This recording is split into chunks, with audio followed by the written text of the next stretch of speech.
and discrimination. Nevertheless, largely at the behest of Figures of untaught history who deserve to be celebrated for their contributions to civil rights, politics, the arts, and beyond. the Tuskegee Airmen were black servicemen of the United States Army you about ready? who trained at Tuskegee Army Airfield in Alabama during World War II. They constituted the first African-American flying unit in the United States military. In January of 1941, Good afternoon, everyone, and welcome to Up Close and Cultural with Dr. Karasay. Again, thank you so much for being here with me. You could be anywhere and doing anything today, but you chose to be here with me and listen to my ramblings today. First and foremost, you're watching the show. Please tune in to watch the show across all of our social media platforms as well as online. You can reach us at KUAW.org. That is KUAW.org, Knowledge, Understanding, and Wisdom. You can find us across all social media platforms, that being Facebook, Instagram, YouTube, Twitter, and Twitch, all up under the same name, KUAW Radio. So, just a few things, before I start the show. Well, this is part of the show, is, I just wanted to pause for a second and just do a mental health check-in and just ask, are you all right? I mean, seriously, how are you doing? Because it has been a serious week, emotionally, and honestly, it is surprising how emotional this week has been for some people, considering what happened last week, or I guess it's technically last week, being that it happened a week ago today, in regards to the Oscars. And I'm not going to spend time talking about that. Everybody saw it. The internet is associated with it, and that's that. But either way, it has prompted so many conversations about so many different things. And it actually is a reason, I would say, for the show. I had planned on doing a show involving trauma-informed care, which is actually something that I specialize in. And it was going to be at a later time.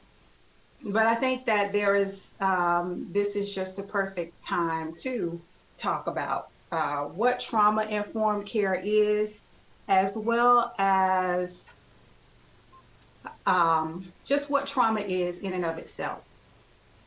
So the reason for the mental health check-in is that it is very important that you stop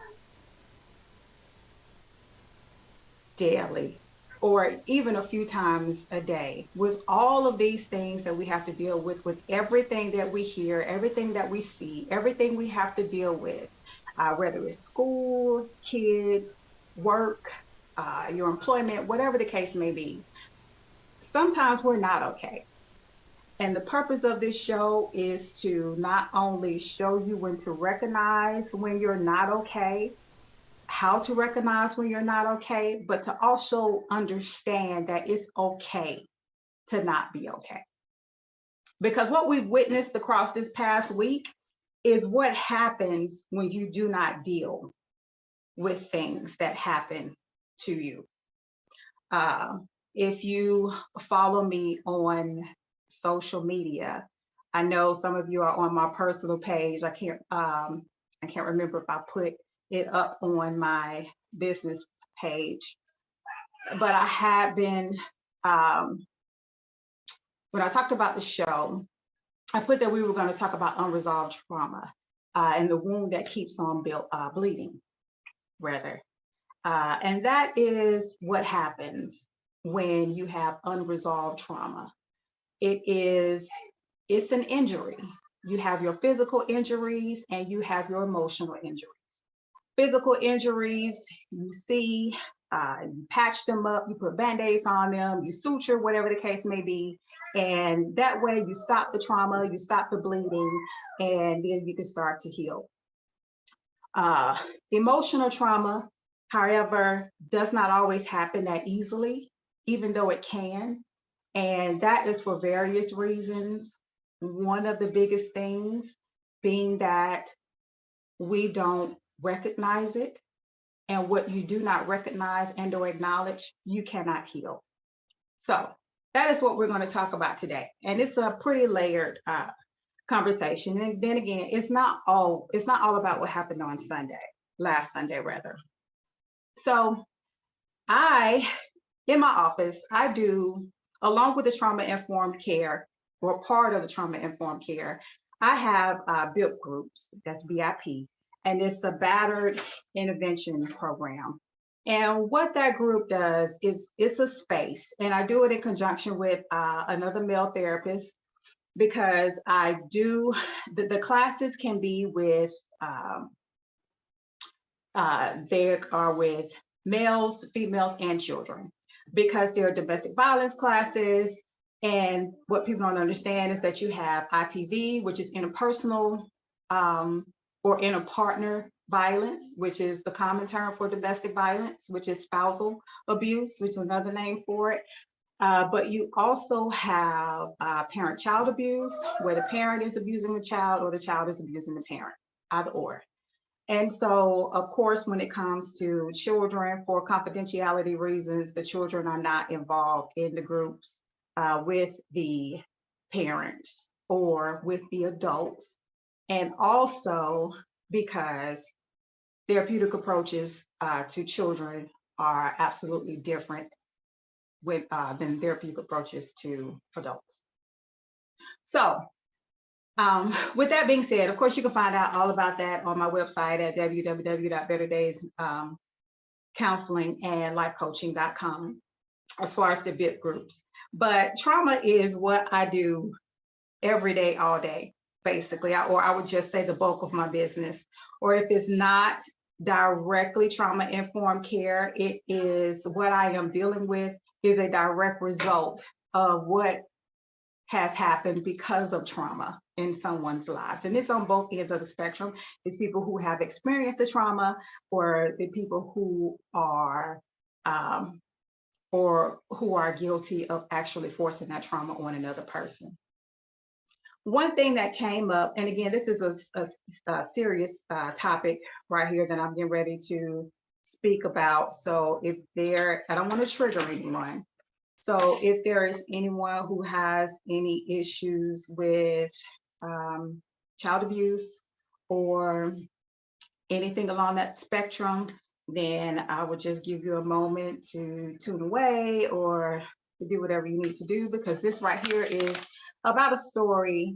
Again, we're dealing with celebrities that have been or has been in the headlines that hasn't really been talked about.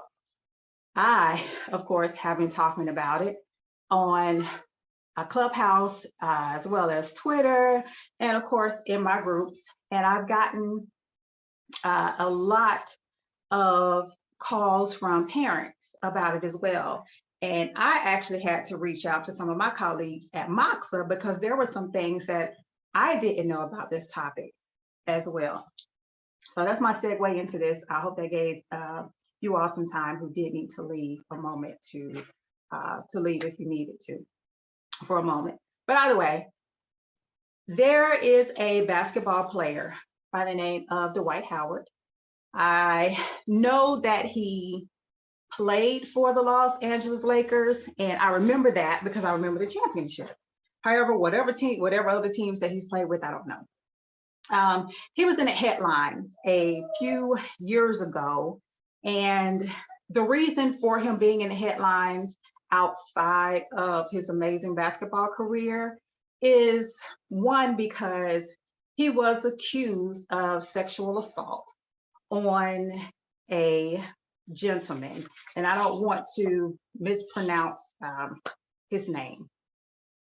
But either way, this person accused Dwight Howard of sexual assault after they had broken up. And yes, this person is a male. And so, and I will say allegedly, with everything, of course. So,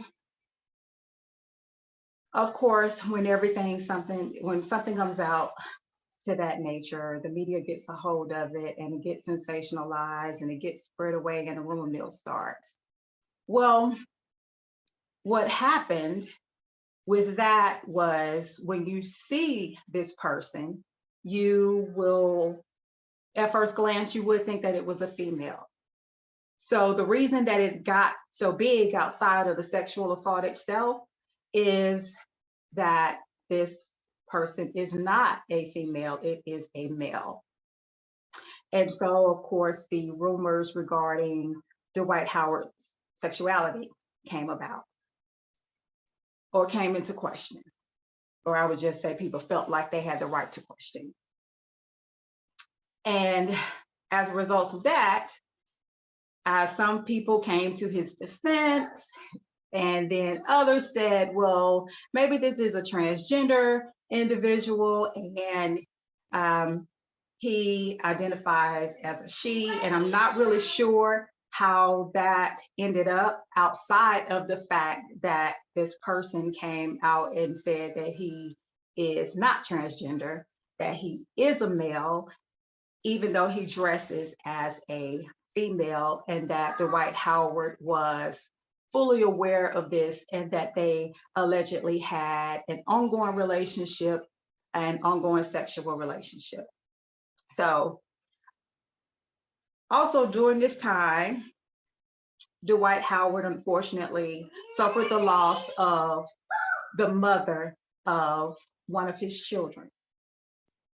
And he stepped in and, of course, started to raise one of the sons. I believe Dwight Howard has about 4 children. But either way, that's not important. We're going to talk about 2 of his children today.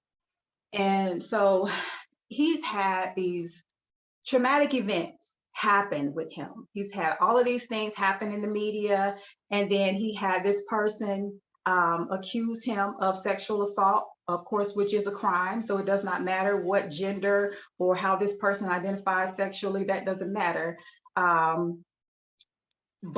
in the eyes of the media, and in his eyes, if he is a heterosexual male, he is also being accused of being homosexual, and that is something that he did not want to be mischaracterized as. So you have that other conflicting and traumatizing event. Then you have his career in question because he's accused of sexual assault, and the NBA was not looking or taking that they were not taking that very lightly. And then you have the death of the mother of one of his children, which is traumatic in and of itself. And then you have the trauma of now having to completely change your life and raise a child on your own because he is not married. I don't know if he's married now, but he wasn't then. If he is now, he wasn't then. And he becomes a full-time parent to one of his sons.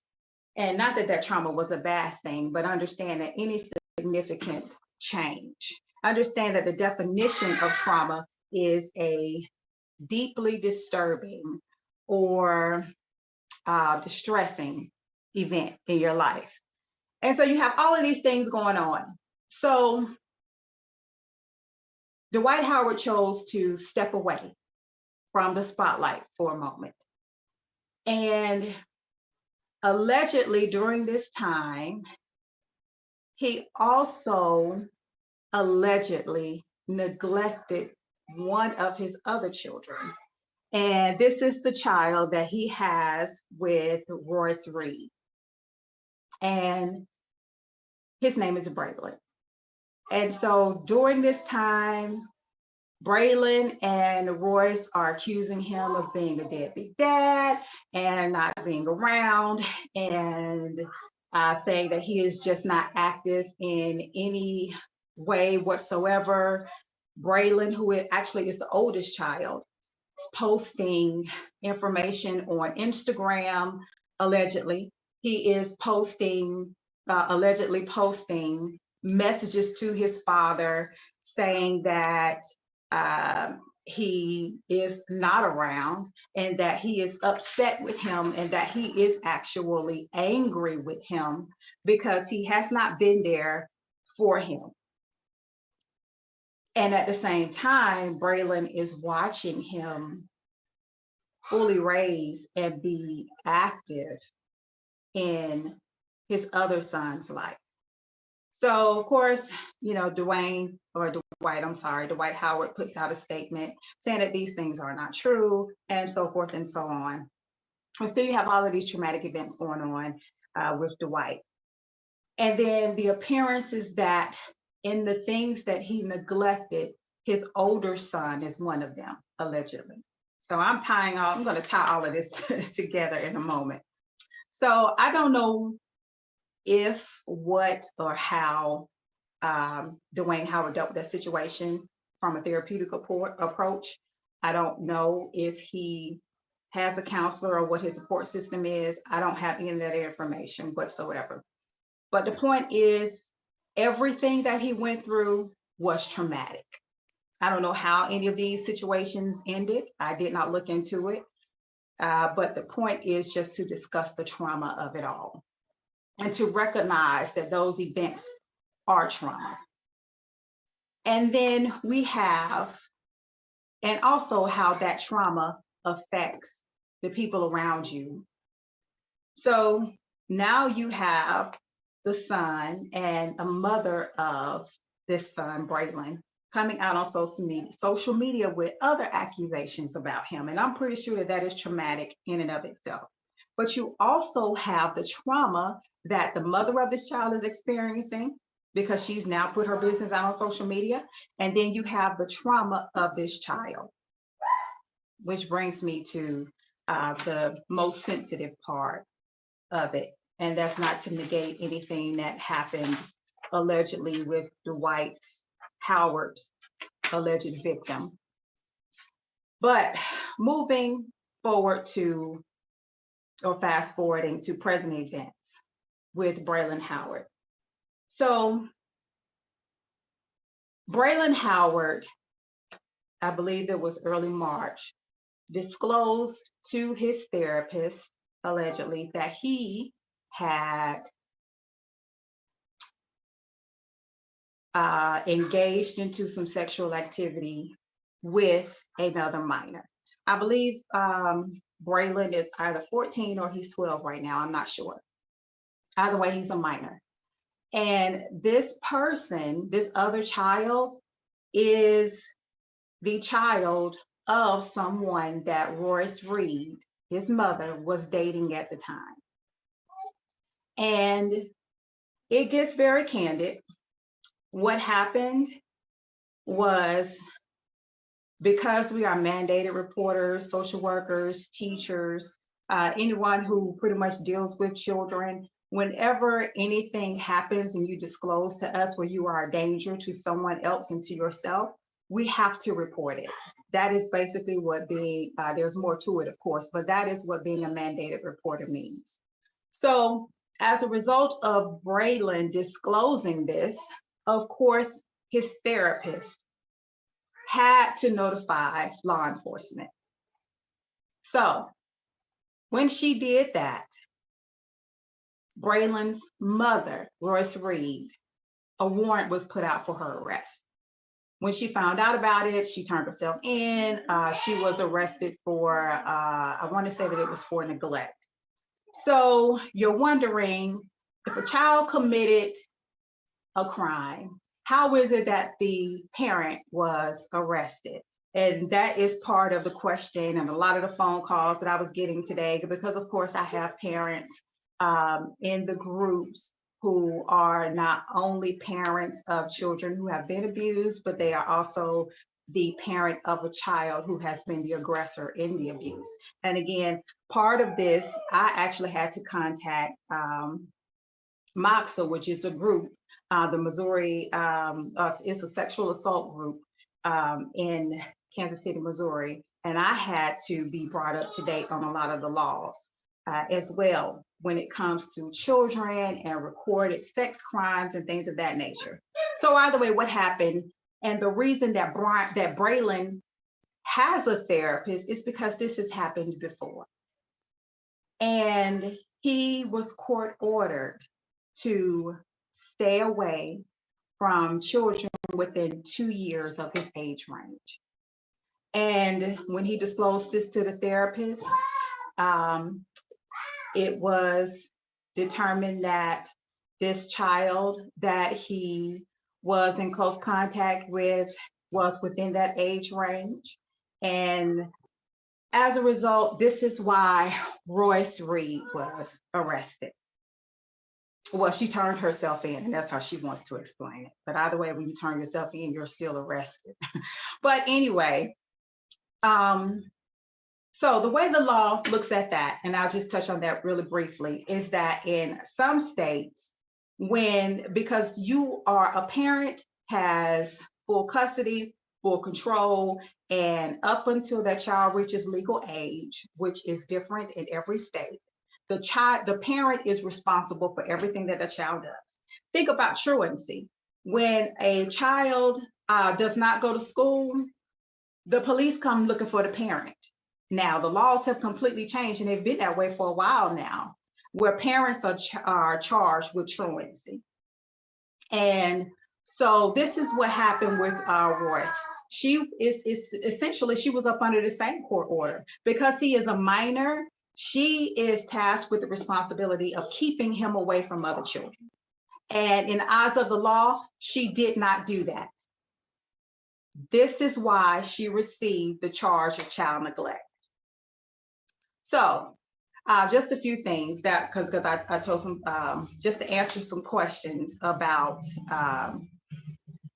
what that is. All of the laws differ by state, for one. For two, when there are sexual registries when it comes to children, some of them are public, some of them are not. And it varies by state. This is not a federally mandated thing. You can go to a national sex offender registry to find out where any adult sex offender is. However, when it comes to children, it depends on your state. So you will have to go to the police department and give them your address to find out if you actually have any children that are in your neighborhood who are sex offenders. That is the only way you're going to find that out. You cannot go to any sex offender website and just find this information.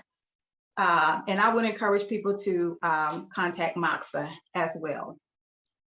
So with that being said, what happened with Braylon Reed is, well, Braylon Howard, I'm sorry, is his name. Braylon told his therapist that when he gets angry, when he is upset, that he makes other children perform sexual acts on him. That is what he told his therapist. So without going into everything that happened or details about what happened, it's not really important to what I'm talking about today.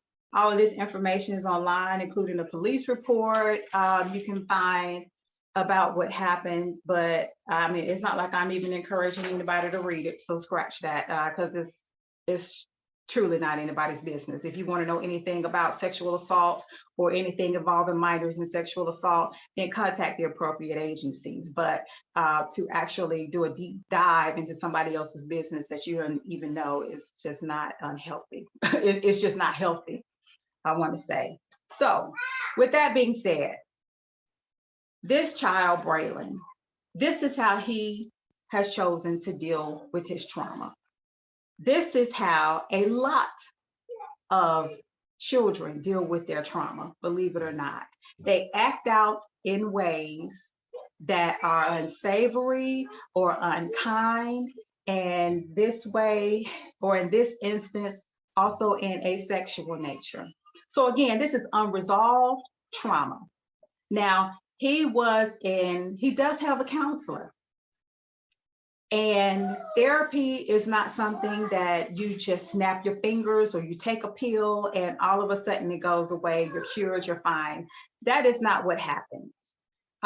He was engaging in therapy, and it's a great thing that he disclosed this to his therapist, because now I am hoping that the parent of this child is getting the help that they need and that they are able to move forward so that this cycle is not repeated, because this is actually something that does happen with sexual trauma. If you do not address it, then you either end up being a victim of it again, or you end up victimizing someone else.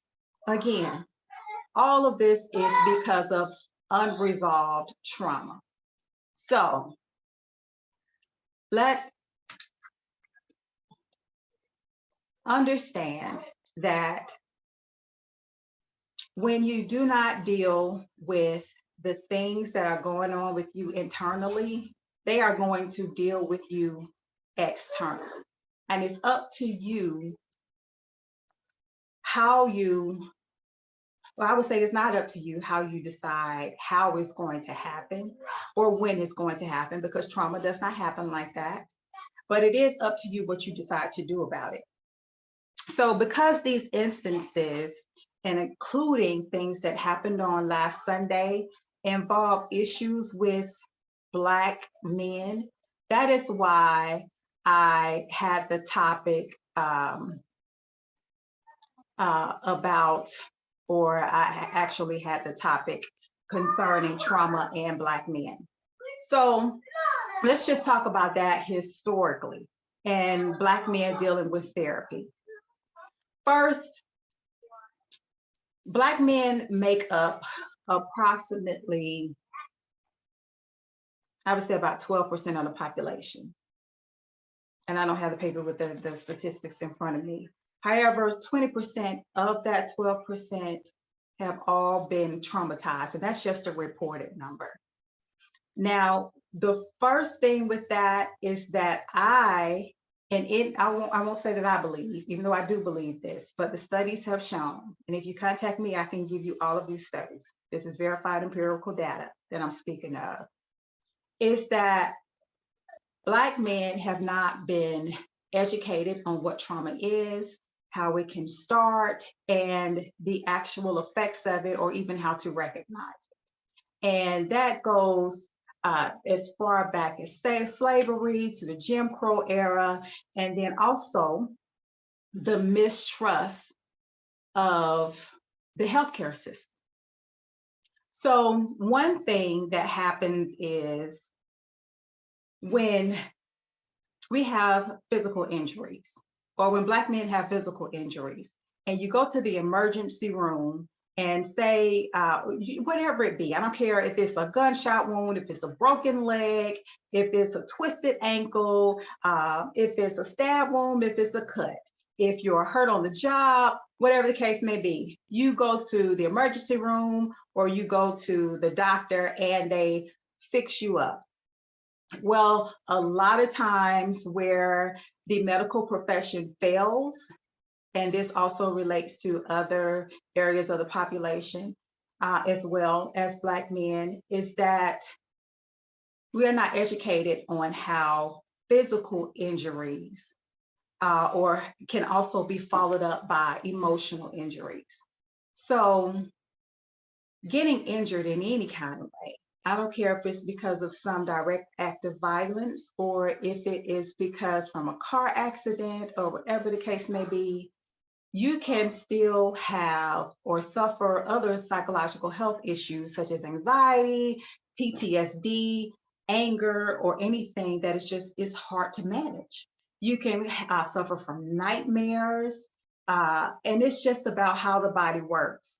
And so if you don't understand that all of these things are just natural responses to the physical injuries, then you think that something is wrong with you when you do start to have them. So let's just say that it is something on the extreme. I would say both extremes, because we do have, if it's an act of violence, and or if it even is a car accident. To have nightmares behind that is normal. To not be able to sleep behind that is normal. To not be able to have your thoughts together or be triggered when you are riding down the same street that the accident happened on, or if you are in traffic and you see a vehicle that is coming too close to you, or a vehicle that meets the description of the vehicle that you were in before, or the vehicle that hit you, whatever the case may be, it is normal to have an adverse reaction to that. It's the response to that that has to be addressed. But like I said in the beginning of this, what you do not acknowledge, you cannot heal. So with that being said, when Black men are not told that all of these things are normal and then they experience them, they often do not get help behind it, because some of them believe if you think something is abnormal, and sometimes the Black man's response to it is that you're weak, or how it's an attack on your masculinity. Or some people might just think that they're crazy. And that's not the case at all. They're all normal responses. So when healthcare professionals do not relay this information to you, then that's a piece of the puzzle that you don't have. And you start to doubt yourself, your own mental health. And as a result, you skip getting mental health treatment, excuse me. And so there are so many other factors along with that as well. You know, there are the barriers to treatment. There is the lack of healthcare coverage. There is the transportation to get to these doctor's appointments. There's just so many layers to why men in the Black community do not seek mental health treatment, and also do not understand what trauma is and the effects of trauma and how PTSD correlates into that. A lot of times when people hear post-traumatic stress syndrome, PTSD, they think of veterans. And yes, that is true. However, PTSD also comes from, it's from any traumatic event, not just war. And so, or being in the military. It just became popular when the war in Iraq started and the soldiers came back and they started identifying all of these issues that I won't get into, but it was happening well before then. Okay, so I said all that to say this. That is just one or a few of the reasons why Black males do not seek mental health treatment, and the barriers that are in front of them when it shows up. So that's my next point. When it shows up, Black men have a propensity to hide it. And for a lot of the reasons that I spoke about, because of how mental health is viewed in our communities and because of the assumptions that people make behind it. And then if you do make it to a mental health appointment, or someone goes to a mental health appointment and you may see someone you know, then that will kind of validate all of the rumors that are already going on about what they already think about you. And so there are just all of these many, many layered things that have to be addressed in our community. And you can only do that with education and with the truth. Education and the truth is not a Google search. It is not getting online, be it Facebook, Instagram, or whatever the case may be, and engaging in negative conversations with people who believe the same thing that you believe. That's called confirmation bias. That is an elementary term in the field of psychology, where basically if you believe something and you call yourself researching it, the mind is automatically going to focus in on what you already believe. So you're already going preconditioned to just look at information that already confirms what you already believe anyway. So I would advise you to contact mental health professionals, contact tried and true sources, be it the Centers for Disease Control, be it the APA, your own mental health professional. If you are a spiritual person, then you can talk to your spiritual advisors, and they can point you in a good direction, or perhaps even go to the appointment with you. A lot of things are done via Zoom now. A lot of my groups are done via Zoom now. I have to have people sign non-disclosure agreements and also consent forms, because you have to have permission, of course, to have someone there. But arm yourself with information, not with gossip, and not with the negative emotions that are already being fed to you through social media or through the people who know the same amount of information that you know, or even less. So you have to be very, very careful with that. There are a lot of organizations out there and support groups for Black men who deal with Black men specifically, and I will drop those in the chat for you to see. And I will do that later after the video. So you'll be able to go back to that, and it'll be permanent. Again, if you have any questions about it, you can visit my website, or like many of you do, just send me messages, and I respond to all of them. But this is what I want to hope that you get and understand, is that trauma it's a very layered and a very real thing. And it comes in forms that we don't always understand, and how we willingly engage in trauma. And so another way that we, or Black men, willingly engage in trauma is when death, or the death of a Black man, goes viral. I understand that everybody wants the tea. Everybody wants to know what happened, and everybody wants to be a part of the conversation. But to view someone who looks like you be hurt, harmed, or endangered in any kind of way is traumatizing. And you are going to respond to it. So every time you look at the death of Alton Sterling, or if you look at and sit and watch the whole video of the knee being put on George Floyd's neck, I understand the want and the need to know what happened, and the want and the need to help and to do something about it, but that is traumatizing, especially when you do it repeatedly. And so it's about what you do with that, because a lot of people watch these videos, and just as I discussed earlier, they become angry. And when it is unresolved trauma, that anger becomes dangerous. Unresolved trauma and danger response in Black men equals incarceration. That is what happens when you have the inappropriate response to trauma.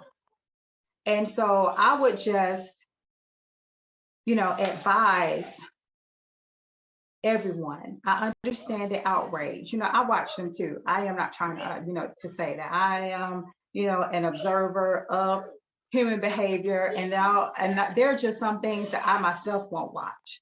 I will read the report, or I will read captions before I actually watch what happened, because I know that I have experienced trauma in my life, and I know what my triggers are. And so being that I know what that is, my response is to not expose myself to that, because I don't want to deal with what could possibly happen on the back end, such as the nightmares that I may get or the sleep that I may not have or miss out on. And because I know those things about myself, mental health professionals are not immune to any of this. We are human just like you are. So because I know this about myself, I don't engage in it. And by some chance, if I do see it and I do recognize these things going on, then I have my people that I talk to. I have my own mentor. I have my own support network. I have my own mental health professional because I deal with a lot of heavy things. I have people tell me all types of things all day long, every day of the week. Even when I get home, I have to wake up to emails or messages or voicemails or whatever the case may be about things that are not always good. And I have to find a way to deal with that as well. And, and I'm pretty good about that. It's not a problem, but again, I am human. And I say that to say that in me acknowledging my trauma, I hope that it encourages you to do that as well, because I don't mind talking about it. I don't mind talking about it at all because I know what it's like to not talk about it and to feel the repercussions behind that. And I don't want anyone to ever be in the places that I have been because of abuse or my own unresolved trauma. And that is why I sit here today and why I take what I do so very serious, because some of these things I have been there. And then a lot of them, and even more, I know what happens when you do not deal with it. So I would put it like this. When it comes to trauma, if you can just, and I actually had one of my professors use this analogy with me. And she said, try thinking of it this way. If you've ever seen a building, being demolished, the time between detonation, and collapse, that can be measured in seconds. But that's just the part that you see. That's just the visual part. What you may not know is that the destruction began on the inside. The destruction of that building that you did not see was when the beams started to crack and the building started to weaken and the ceilings inside started to fall in. And so there's a series of small explosions throughout the building. Those are the things that you do not see, and they are detonated in succession. And then the building implodes and it collapses on itself. And so the damage is largely contained in just that building. But if you're standing too close, when that last explosion hits, then you can get hurt too. And so understand that people implode too. And we're all vulnerable to it. And that is what we saw on last Sunday. So I don't know any of the psychological history behind any of those people. And I'm not even speaking to that. This is true to all people who have experienced trauma, be it childhood or adult trauma. Trauma, especially childhood trauma, it breaks us in ways that leaves our hearts fragile and weaken our boundaries that support our well-being. And that's when the little implosions start. That's when the internal implosions begin. And they may happen in quick succession, and it spreads across decades of your life before you even realize that parts of you are slowly just going boom. It could be the death of a loved one. That's boom. Being teased at school. Boom. Having to move to another community. Boom. a divorce with a parent and you're in a single home, boom, you're older, you have a loss of a job, boom. So you have these small implosions and if it's not dealt with, unresolved, as I said, you repress the pain to contain the damage. And what happens is you're containing the damage, but it does not stop the implosion that's inevitable. So that is what unresolved trauma does. And that is the best analogy. I just remember that from school. If you followed me, that is what happens when you have trauma in your life. It is these small successions of booms that go on internally in your life that you internalize in your body until that big boom happens.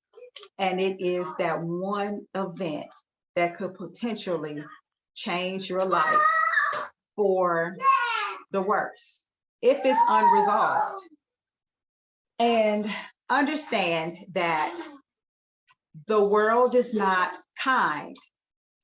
The world is not always kind to people who experience trauma, especially when it comes to Black men, because it is not always identified, for one.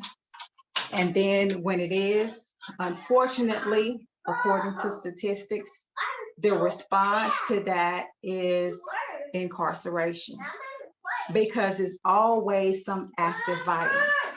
And so I'm bringing this up, and I did this show, or doing this show, so that you understand that, yes, I've spoken to you about what trauma is, define what it is, give you a brief history on where it may come from, and what happens, and justifying and having it.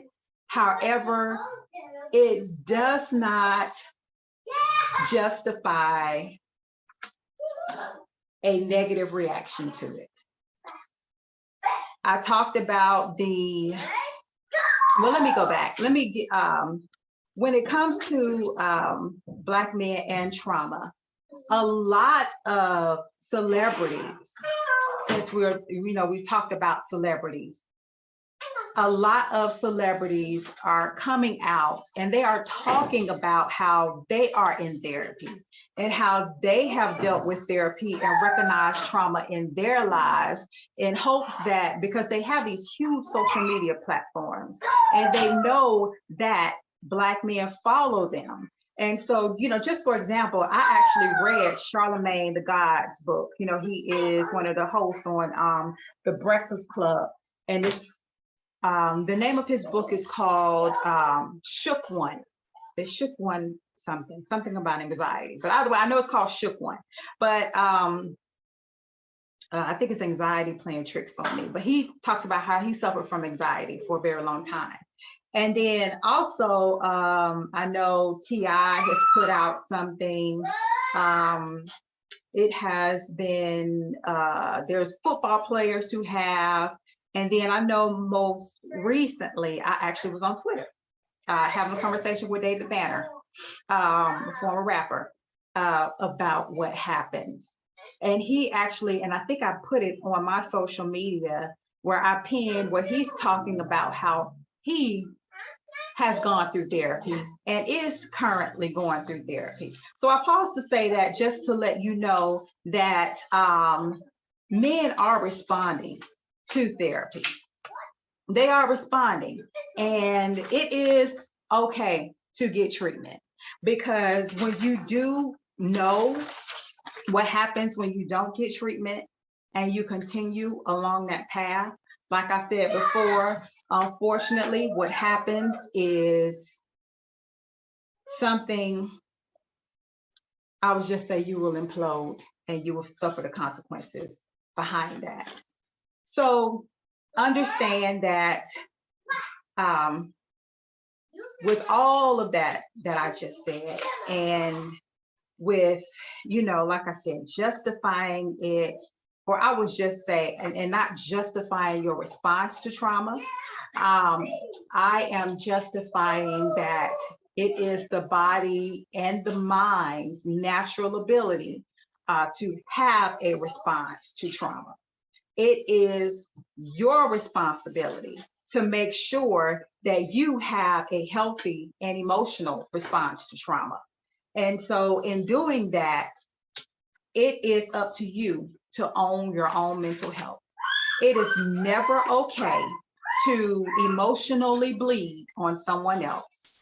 It is not someone else's fault that or when you experience something in your life, that when you don't like it or when you are triggered by it, that they become a victim of you now because you were formerly someone else's victim.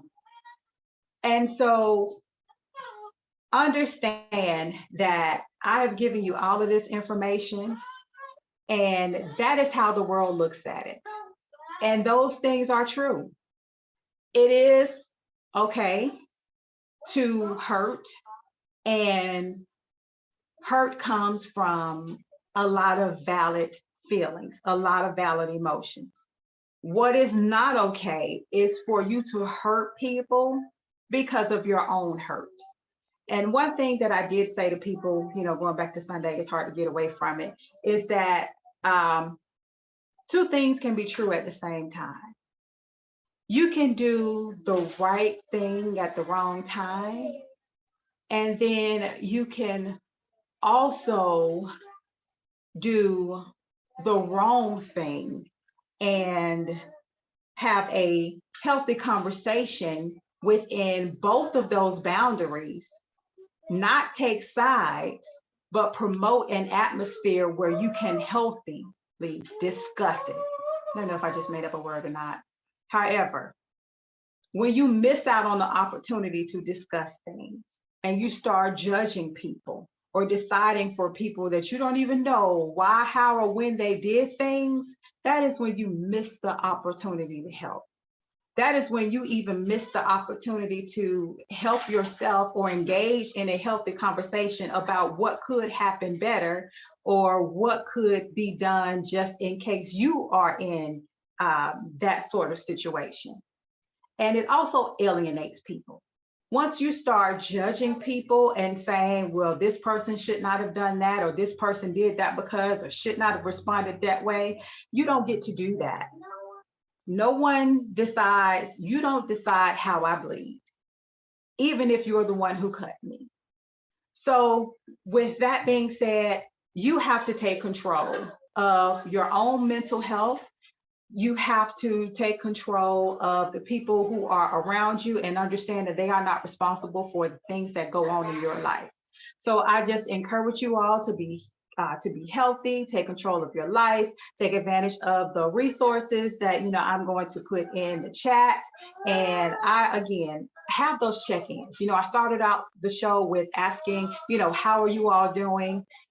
Ask that of yourself every day. Ask that of the people around you, and just be mindful, because you never know what a person is going through. Always encounter and deal with people in the approach of kindness, rather than in an era of judgment. Okay, so again, thank you guys for tuning in to Up Close and Culture with Dr. Karasay, and I will see you all, in 2 weeks.